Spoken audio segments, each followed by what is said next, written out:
오늘은 중요한 이 기도의 본문입니다.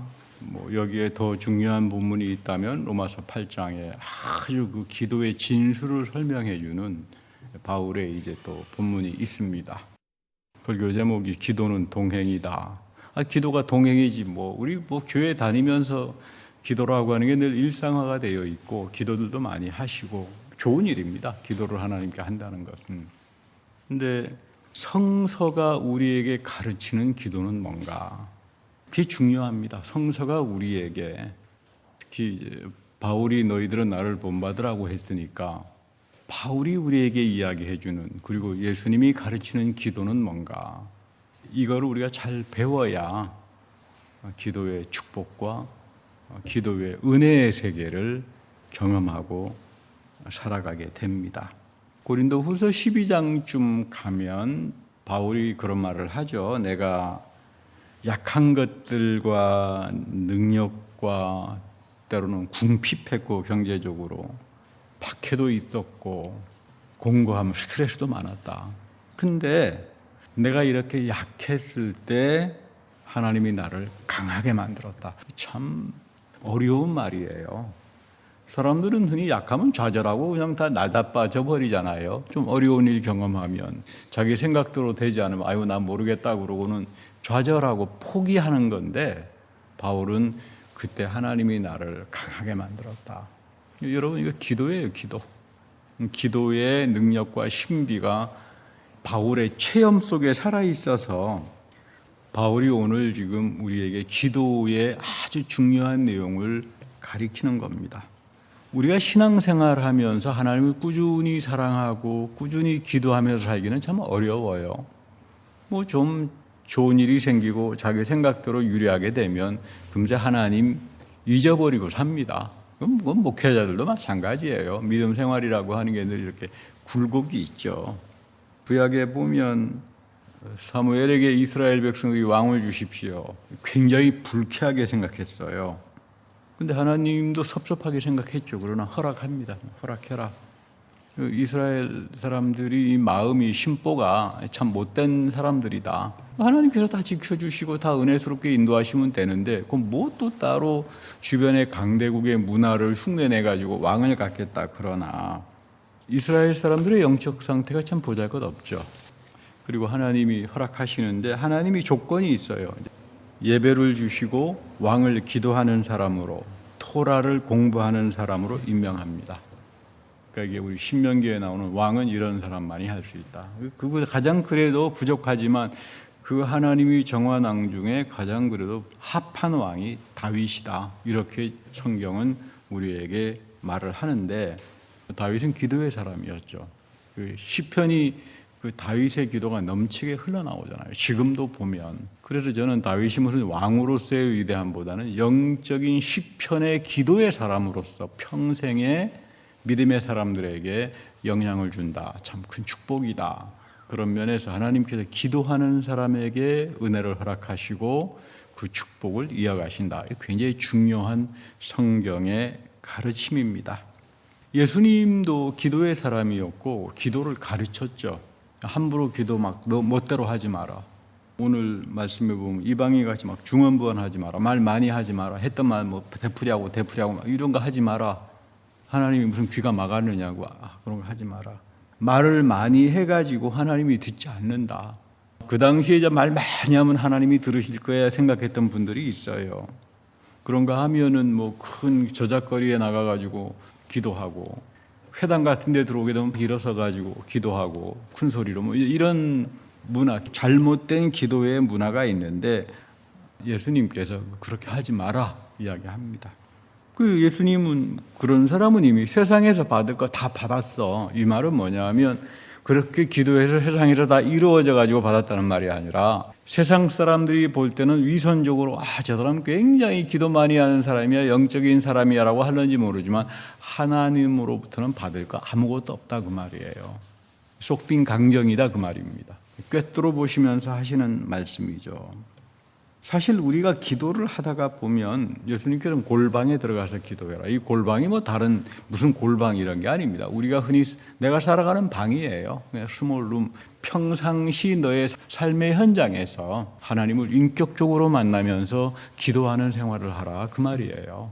뭐 골방 그러니까 어떤 분은 특별히 골방을 만들어서 목사님 이것이 제가 기도의 방입니다. 가서 보니까 그 무슨 어디 짐승 우리처럼 만들어가지고 이게 제 골방입니다. 골방 이렇게 써놨길래 예수님께서 하시는 골방은 그런 뜻이 아닙니다. 여러분들 다 방이 있잖아요. 인격적으로 가장 기본적인 내 삶 속에서 하나님과 동행하는 삶을 살라. 동행이라고 하는 말이 쉽습니다.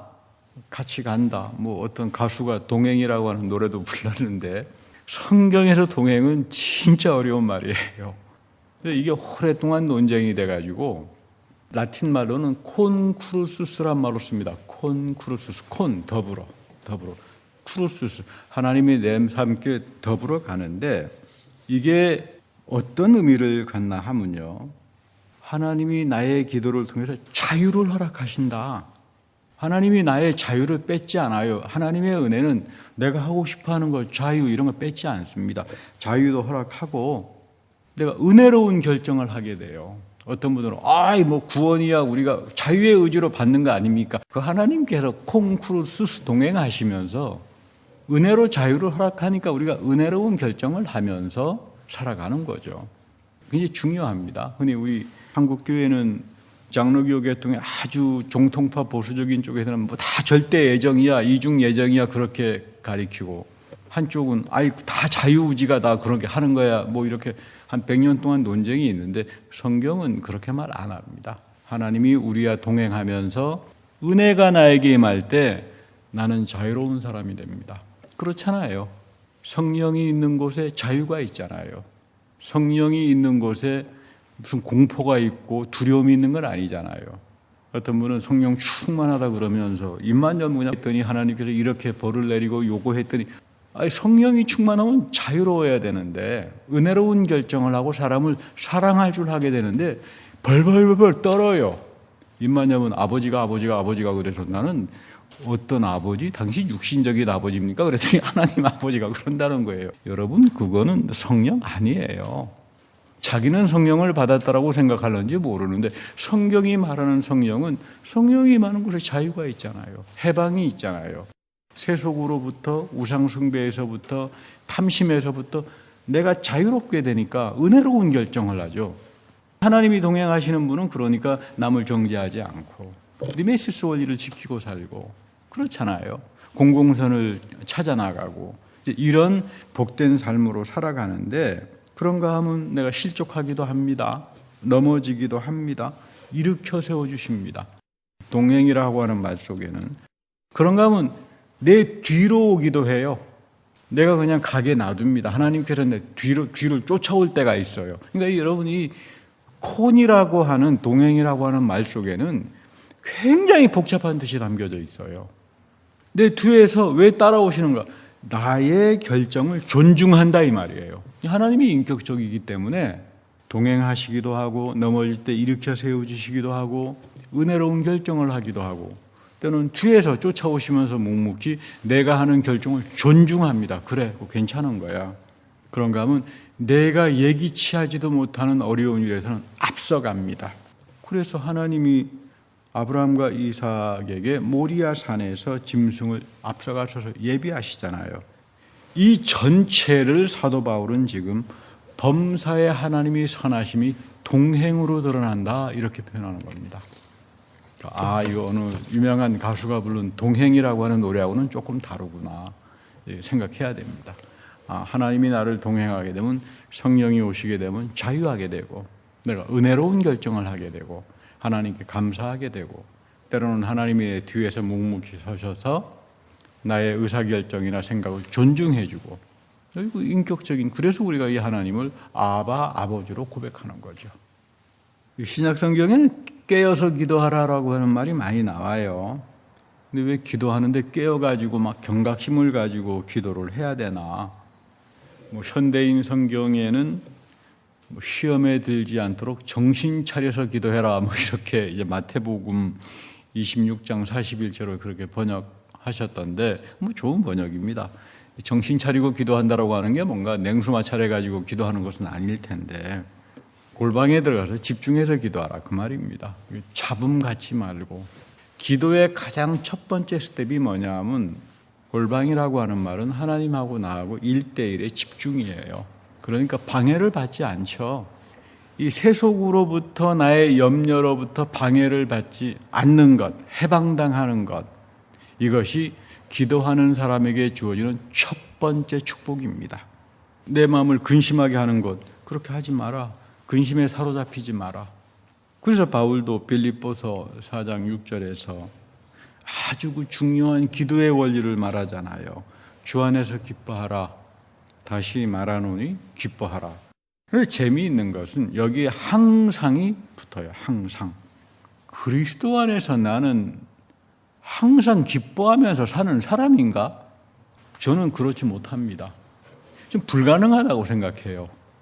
근데 바울은 왜 항상 기뻐하라 그러면 미친 사람도 아닌데 이거 때로는 여러분 성경 읽다가 보면 엄청 스트레스 받는 귀절들이 많이 나오잖아요. 근데 여러분 가만히 들어가서 성경에서 말하는 그 콘텍스트라고 이렇게 비교해서 찾아보면 굉장히 깊은 의미들이 담겨져 있어요.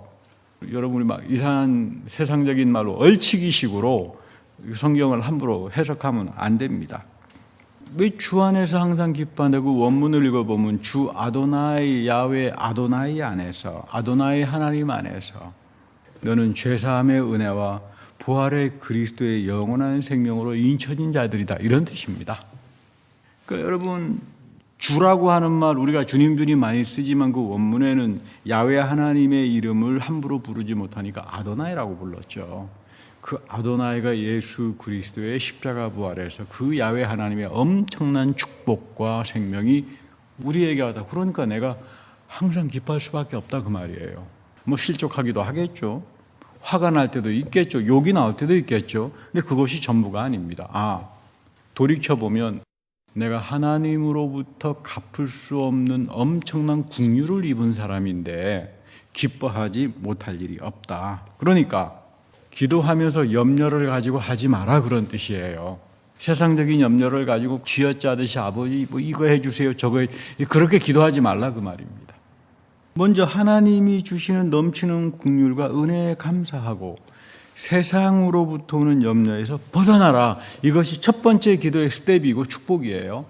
예수님이 말씀하시는 골방에 들어가서 기도하라고 하는 말이 이 말이에요. 그리고 다만 모든 일에 기도와 간구로 너의 구할 것을 감사함으로 해라. 하나님께 말해라. 여기에 보면 바울이 놀랍게도 기도와 간구를 구분합니다. 아니 기도가 간구고 간구가 기도지라고 하는데 그 기도는 이슬람 기도죠. 이슬람 사람들이 맨날 그 알라신 앞에 풍성하게 주십시오. 열심히 기도하는데 자기네는 기도라고 그러는데 이 이슬람 학자들하고 대화해보면 너희들은 아직 바울이 이야기하는 기도를 잘 모르는구나. 이 사람들은 전부 다 간구예요. 유대인들도 마찬가지고.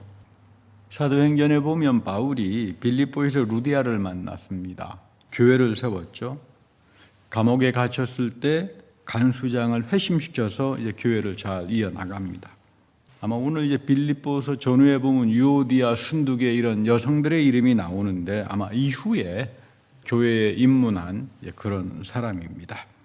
바울은 빌립보에서 참 어려운 일 많이 경험했습니다. 그래서 데살로니가로 옮겨갔다기보다는 피신해 갈 정도로. 그런데 이 빌립보 사람들이 굉장히 마음밭이 후한 사람들이에요. 늘 바울에게 재정적으로 지원도 해주고 아마 또 이제 재정적으로 좀 풍부했던 사람들이에요. 그래서 예루살렘이 흉년 들었을 때 그 교회를 위해서 헌금도 늘 앞장서서 이제 보내준 사람들이고 고린도 교인들하고는 질이 달라요. 빌립보 교인들이. 그래서 바울하고는 굉장히 좋은 영적 관계를 가지고 오죽하면 바울이 여러분 최고의 축복 아닙니까? 너희들은 나와 함께 하늘의 생명책에 기록된 자들이다. 여러분 이런 축복은 없죠. 여러분 이런 축복을 가지고 살았던 교인들이 빌립보 교인들이에요. 그런데 지금 바울이 지금 염려하는 이유가 뭐냐면 이상한 게 들어옵니다. 3장에 보면 이상한 가르침이 들어와요. 그래서 그리스도의 복음을 적대합니다. 그래서 이들은 십자가의 원수다 이렇게 표현하죠. 무슨 말이냐면 예수가 십자가에 죽었다고? 아니야. 뭐 죄사함의 은총? 우리에게 죄가 없어. 간단히 말하면 영지주의자들이에요. 죄가 무슨 대수냐. 내가 영적인 지식만 가지면 그리스도처럼 되는 거야. 이런 분들 우리 주변에 굉장히 많습니다. 뭐 저보고 와서도 목사님 내가 성경 지식이 목사님보다 더 많은데 뭐 이 정도인데 뭐 죄 그런 게 뭐가 필요합니까? 회개 뭐 이런 게 필요합니까? 그래서 아마 그분은 저보다 성경 지식이 많은 분인데 저도 인정합니다. 굉장히 많이 알아요. 제가 모르는 것도 굉장히 많이 아는데 영지주의자예요. 나도 예수처럼 깊은 명상의 기도를 통해 가지고 영적인 지식만 많이 가지면, 그래서 아마 유튜브도 열심히 보고, 뭐 요즘 유튜브 보면은 도마복음 강연에 아주 올인하잖아요. 몇십만 명씩 다 이제 도마복음에 올인하는 사람들. 예수 그리스도의 십자가와 원수로 사는 사람들이 빌립보 교회에 들어왔다. 지금 그 이야기를 하는 겁니다. 그러니까 이 사람들이 기도를 회개망측하게 하는 거예요. 회개망측하게. 그러니까 물들잖아요. 그래서 기도를 가리키는 겁니다. 도마복음에도 보면 내가 쌍둥이라 그러잖아요. 도마가 예수님과. 영적인 쌍둥이야 내가. 그러니까 내가 예수님에 대한 영적 지식 가지면 명상을 통해서 예수님과 나는 쌍둥이가 되는 거야. 그러니까 나는 예수님처럼 되는 거야. 근데 저는 아무리 예수님처럼 되려고 해봐도 못하겠더라고요. 불가능한 이야기다. 거기에 또 푹 빠져 사는 친구 한 사람이 있어서 너 그거 사실이라면 예수님처럼 쌍둥이가 되고 싶은 거다. 십자가에 못 박혀서 죽어봐라. 그랬더니 정색을 하면서 언제 예수님이 십자가에 죽었나 또 이렇게 말씀하시대요. 요즘 세상이 참 혼란스럽습니다.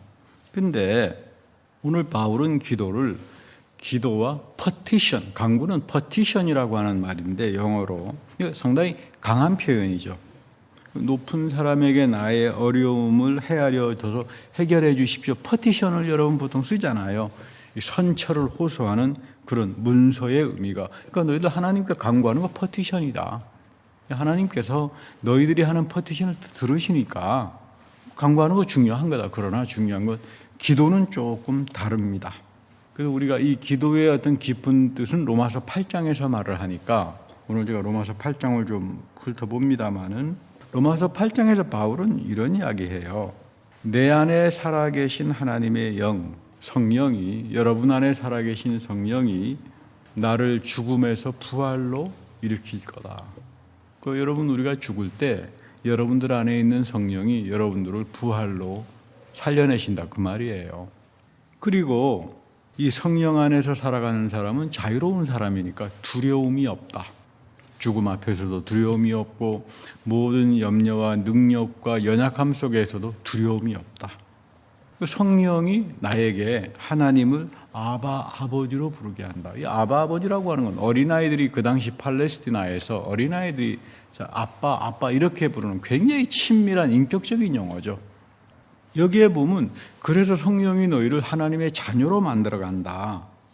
그리고 너희들이 하나님의 자녀면 상속자가 되는 거고 그리스도와 공동 상속자가 되는데 공동 상속자라고 하는 말은 예수의 부활에 너희들도 같이 참여하기 때문에 영원한 생명을 공동으로 누리는 상속자가 되는 거다. 이런 이야기입니다.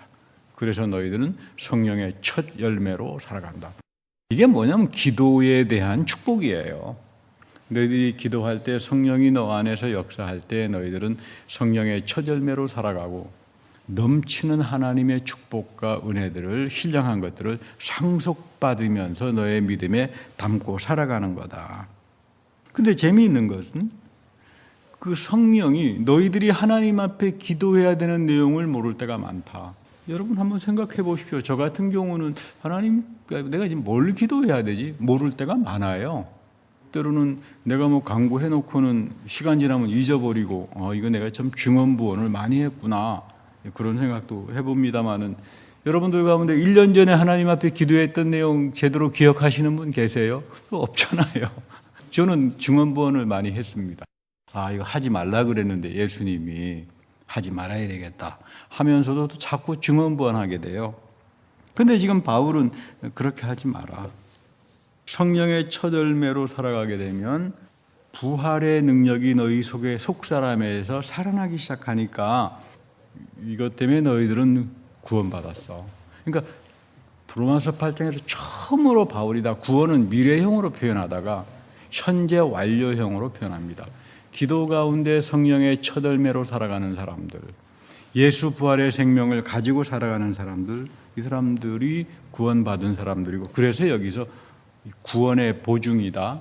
장로교에서는 assurance라고 하는 말로 쓰는데, 칼빈은 이게 또 한국말로 번역할 때는 구원의 확신이다 이렇게 번역되는데, 보다 정확한 표현은 구원의 이 assurance, 보증이란 말이 더 정확합니다. 그러니까 내가 지금 부활의 삶을 살고 있는 것이 구원이죠. 그거를 가능하게 하는 게 성령이 내 안에서 기도하는 사람들이에요. 이거 참 중요합니다. 제가 왜 지금 빌립보서의 바울의 기도와 간구를 말하다가 로마서 8장으로 지금 연결하는 이유는 아주 중요한 이유가 있어서 그래요.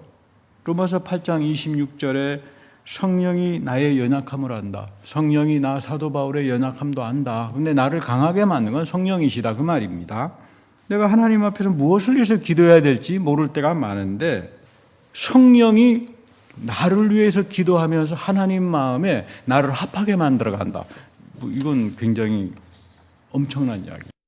퍼티션하고는 다른 거죠.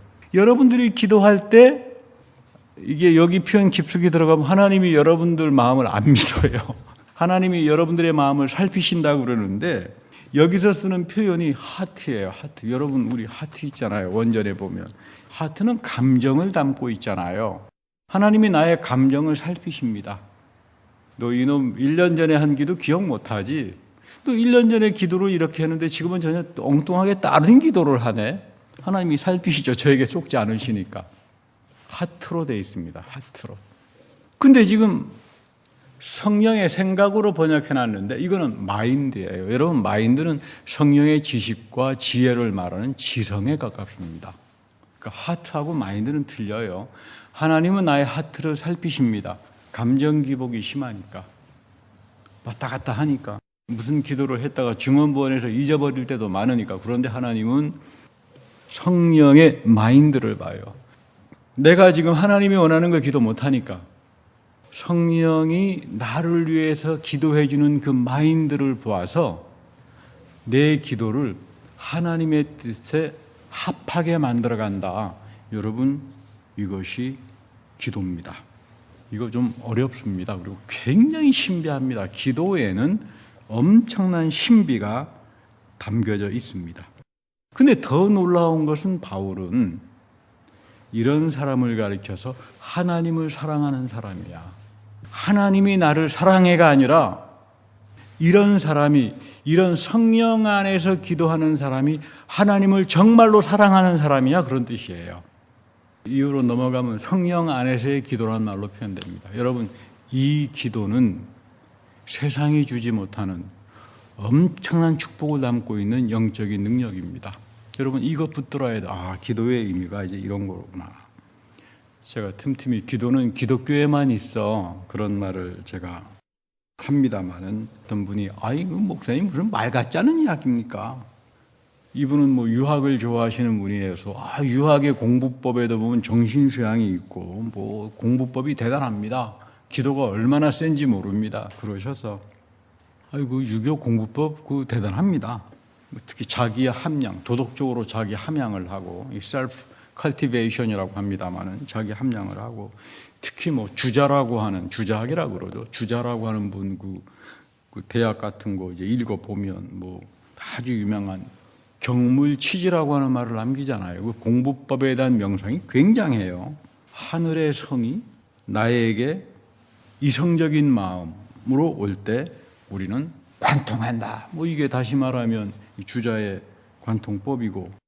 그런데 아무리 들여다봐도 우리 주자 선생에게는 성령이 내 안에서 내가 알지도 못하는 기도하는 내용을 그 마인드를, 영적인 마인드를 하나님께서 보셔서 하나님 마음에 내 기도를 합하게 만들면서 내가 하나님을 사랑하는 사람으로 만들어간다. 이런 말은 저는 아직까지 못 찾았습니다. 저도 한 20년 주자를 읽었는데 뭐 불교에도 오랜 명상법이 있습니다. 뭐 마인드 컨트롤도 있고 무슨 신통력이 생긴다 그래서 팔정도를 하면 36개 뭐 하는데 없어요. 거기도 아무리. 나의 기도를, 나의 부족한 기도를, 나의 연약한 기도를 복되게 하나님 마음에 합하게 만들어 가시는 이 성령의 엄청난 축복, 나의 기도 속에 성령이 임재하 들어와 있는 것, 이건 여러분 믿음의 사람들에게 십자가 안에서 죄사함의 은총과 부활의 징표를 가지고 하는 사람들에게만 주어지는 영적인 특권이고 은혜의 선물입니다. 여러분 이거 놓지 말아야 돼요. 그래서 바울이 그러잖아요. 빌립보에서 모든 지각에 뛰어난 너희들이 생각하고 이해하는 그거 이게 못 쫓아온다. 이 모든 인간적인 지각이나 생각을 다 넘어서 버리는, 초월해 버리는 하나님의 평강 다스림이 그리스도 예수의 십자가 부활 안에서 너의 마음과 몸과 생각을 지키시면서 갈 거다. 여러분 이게 동행이고, 이게 다른 말로 말하면 형통이고, 성령이 기도 안에서 여러분들을 하나님을 사랑하는 사람으로 만들어가는 겁니다. 그러니까 여러분 기도해야 돼요. 아니 난 꼭 뭐 하나님 앞에 받기 위해서 기도합니다, 그런 개념이 아니라 내가 기도할 때 내 영 안에 계신 성령이 나를 하나님을 사랑하는 사람으로 만들어가기 때문에 여러분 기도해야 됩니다. 아니 뭐 하나님께서 간구할 거 다 하시는데, 우리 특히 마태복음에 아니 뭐 구하기 전에 너희에게 있어야 할 것을 하나님이 다 아시는데 뭐 그렇게 열심히 간구하고 기도해야 됩니까? 이러는 분도 있는데, 이 본문 그런 본문 아니에요. 하나님이 성령을 통해서 마음을 감찰하기 때문에 너는 지금 너가 하나님 앞에 기도해야 될 거 모르지. 그걸 성령의 마인드를 통해서 아신다 이 말이에요.